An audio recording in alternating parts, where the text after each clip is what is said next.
قابل صد احترام سامعین کرام، پوری دنیا اس وقت لاک ڈاؤن میں ہے، پابندیوں میں ہے، اور اس وقت ہم ہانگ کانگ کے اندر بھی اسی صورتحال سے دوچار ہیں۔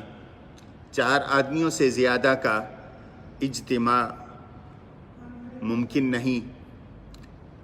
چنانچہ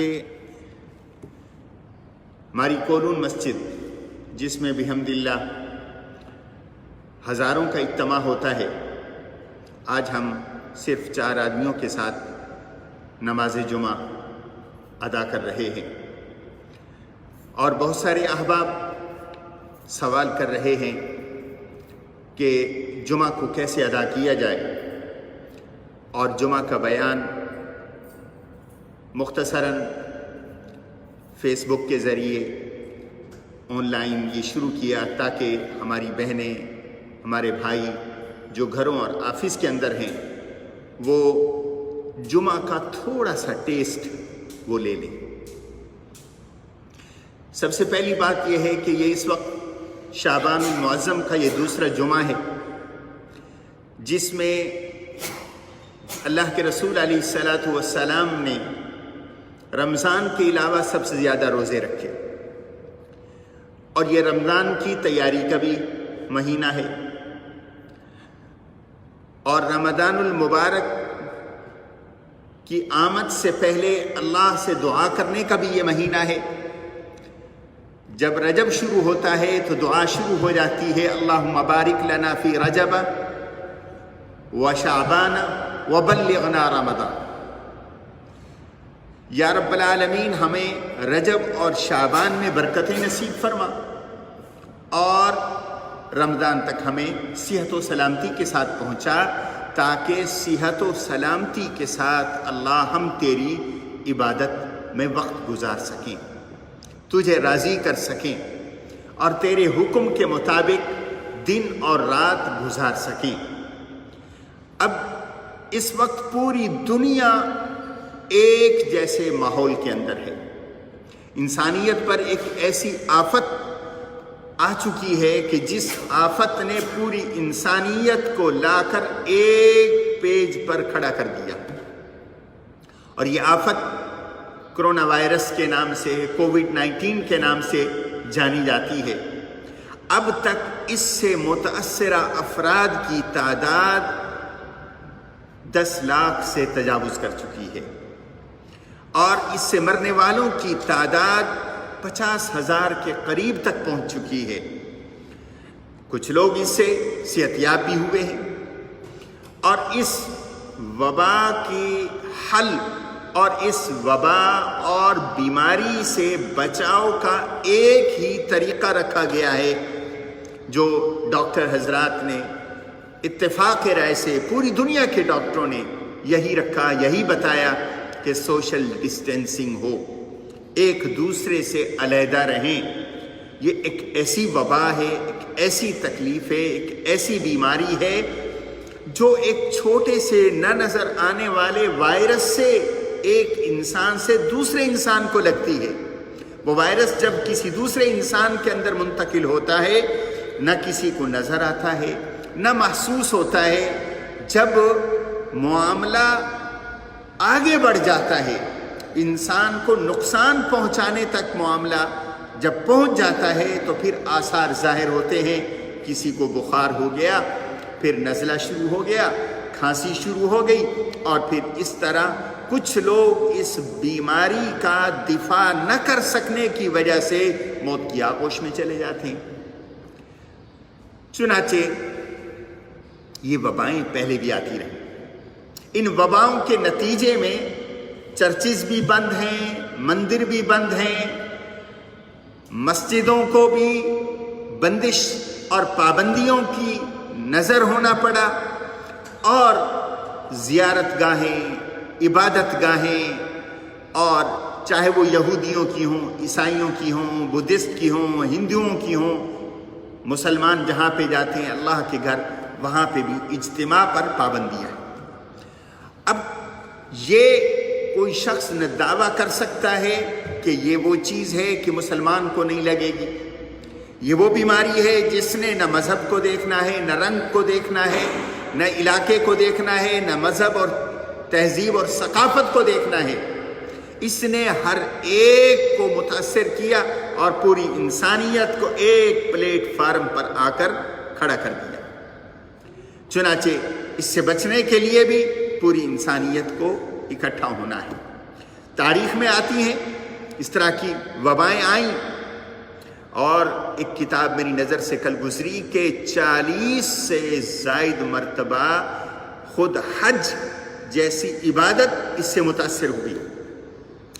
حج کے ایام میں بھی تاریخ کے اندر آتا ہے 1831 عیسوی میں یہ وبا پھیلی، حاجیوں کے گروہ موت کی منہ میں چلے گئے۔ کہا جاتا ہے کہ 3/4 حاجی اس وبا کی وجہ سے مر گئے تھے، اور اس کے بعد بھی آتی رہیں۔ 19ویں صدی میں کافی وبائیں آئیں، اور اس سے پہلے مصر میں، شام میں اور ان علاقوں کے اندر وبائیں آئیں۔ بلکہ ایک کتاب ہے پوری علامہ ابن حجر عسقلانی رحمۃ اللہ علیہ کی، جو فتح الباری کے مصنف ہیں، جو صحیح بخاری کی مستند ترین مقبول ترین کتاب ہے، اس کے مصنف علامہ ابن حجر عسقلانی کی کتاب ہے فضل الماعون، بذل الماعون فی فضل الطاعون کے نام سے، جس کے اندر ان ساری احادیثوں کی تشریح اور توضیح کی گئی ہے جن کے اندر طاعون کا ذکر آتا ہے، اور اللہ کے رسول علیہ الصلوۃ والسلام کی پیشین گوئی کا ذکر آتا ہے، اور پھر ان حدیثوں کا بھی کہ جس کے اندر یہ بات آئی ہے، حضور صلی اللہ علیہ وسلم نے فرمایا کہ مدینہ کے اندر طاعون داخل نہیں ہوگی۔ اب اس طاعون سے کیا مراد ہے؟ طاعون بذات خود ایک وبائی مرض ہے۔ حضور صلی اللہ علیہ وسلم کی پیشین گوئی 100% درست ہے، لیکن وبا کے داخلے کی امکانات موجود ہیں۔ وبا طاعون سے کچھ مختلف ہے۔ چنانچہ وبائیں مقدس شہروں میں بھی آئیں، اور جہاں پہ اکٹھ ہوگا وہاں سے وبا پھیلنے کا ڈر ہے۔ چنانچہ اس کے کچھ اسباب ہیں، ایک سبب مادی ہے اور ایک سبب روحانی ہے۔ مادی سبب تو یہ ہو سکتا ہے کہ انسان کے ساتھ بیٹھے گا، بیمار کے ساتھ بیٹھے گا، اس کو بیماری لگ جائے گی۔ جیسے یہ وائرس ایک دوسرے سے لگتا ہے، چھینک کے ذریعے، کسی کو کھانسی آ گئی اس کے ذریعے، ہوا میں رہتا ہے، اور حقیقی معنوں میں اگر دیکھیں تو ہم میں سے کوئی شخص یقین کے ساتھ یہ نہیں کہہ سکتا کہ اس کو یہ بیماری نہیں لگے گی۔ ایسا بھی ممکن ہے کوئی کھانس کے چلا گیا ہو اور یہ فضا کے اندر وائرس ہو، نظر تو آتا نہیں، کسی کو لگ جائے۔ ہم چلتے وقت کتنی جگہوں پہ ہاتھ رکھتے ہیں، کئی لوگ ہمارے ساتھ بیٹھے ہوتے ہیں MTRوں میں، بس میں، اور ہم لفٹ کا بٹن دباتے ہیں تو یہ کہتے ہیں لفٹ کے بٹن کے ساتھ بھی ہو سکتا ہے، ہوا کے اندر بھی ہو سکتا ہے۔ تو اس لیے انسان اس کے سامنے میں سمجھتا ہوں کہ بے بس ہے۔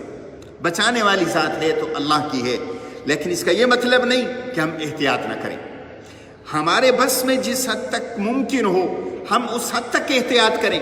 اور حضور صلی اللہ علیہ وسلم کی وہ حدیث مجھے یاد آئی، حضور صلی اللہ علیہ وسلم سے کسی نے پوچھا، اللہ کے رسول صلی اللہ علیہ وسلم، میں اونٹ کو لے کے جنگل میں گیا ہوں، تو کیا میں اس اونٹ کو چھوڑ دوں یا اس کو کسی چیز کے ساتھ باندھ کے اللہ پہ توکل کروں؟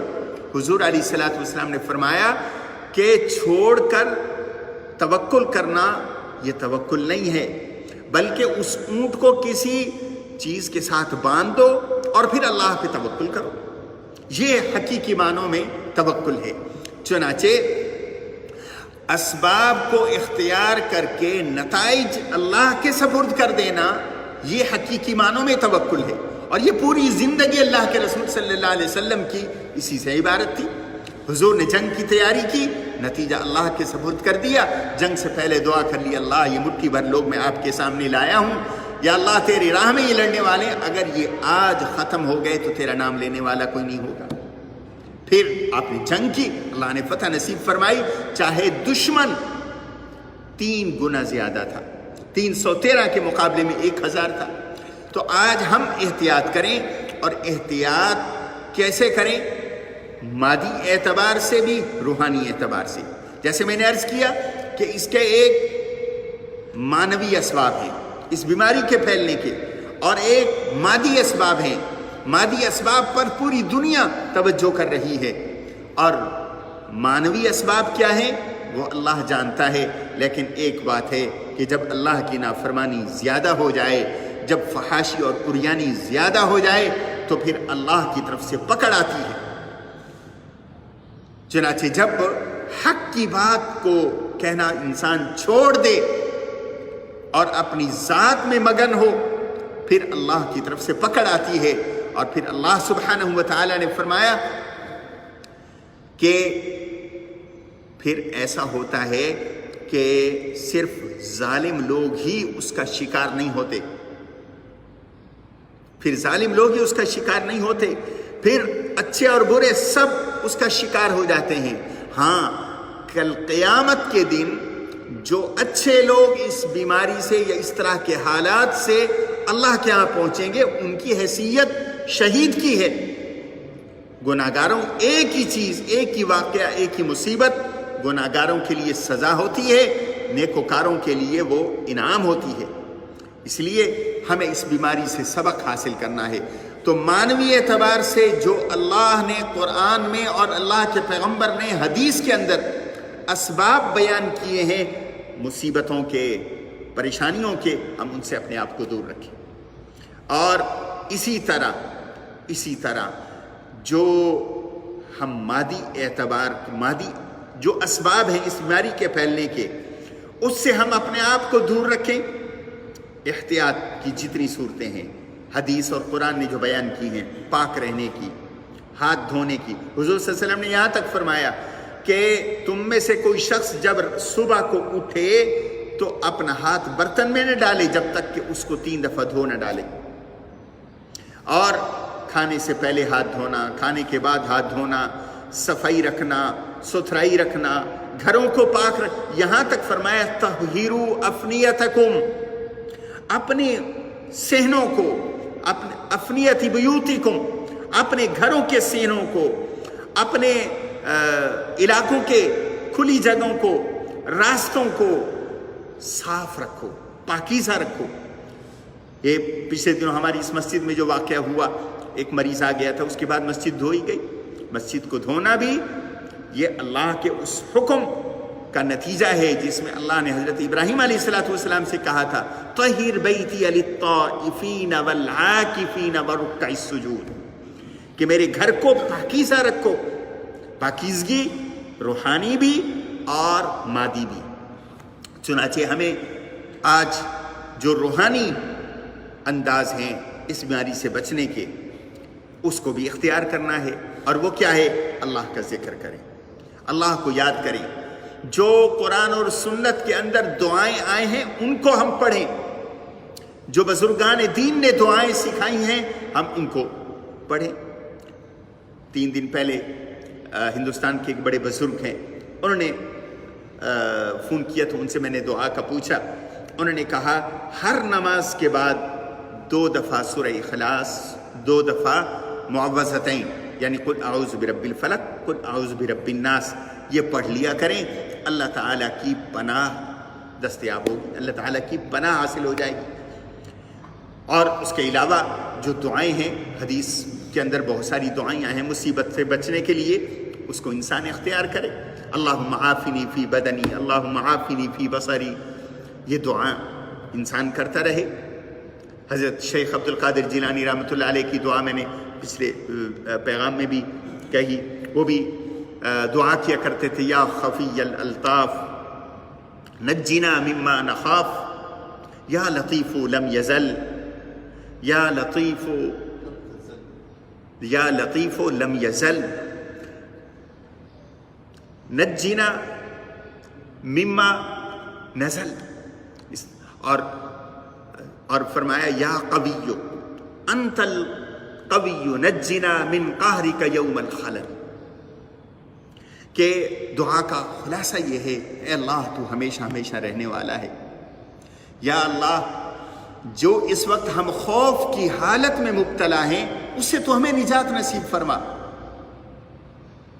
اور جو بلا مصیبت آ چکی ہے یا اللہ اسے حفاظت فرما، اور یا اللہ جس روز کوئی کسی کے قریب نہیں ہوگا، دوریاں ہوں گی، اس کی مصیبت سے، اس دن کی مصیبت سے یا اللہ عذاب سے ہمیں محفوظ فرما۔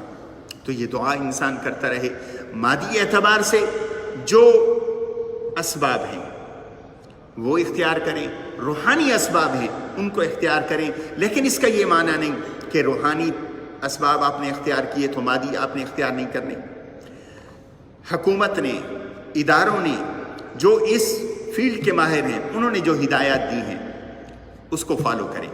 آج ہم نے حکومت کے یا ہانگ کانگ کی حکومت کے ہدایات کے مطابق اور قانون کے مطابق اجتماع نہیں کیا، چند لوگ ہم جمعہ پڑھ رہے ہیں، لیکن ہم میں سے ہر ایک کو اس کی پابندی کرنی ہے۔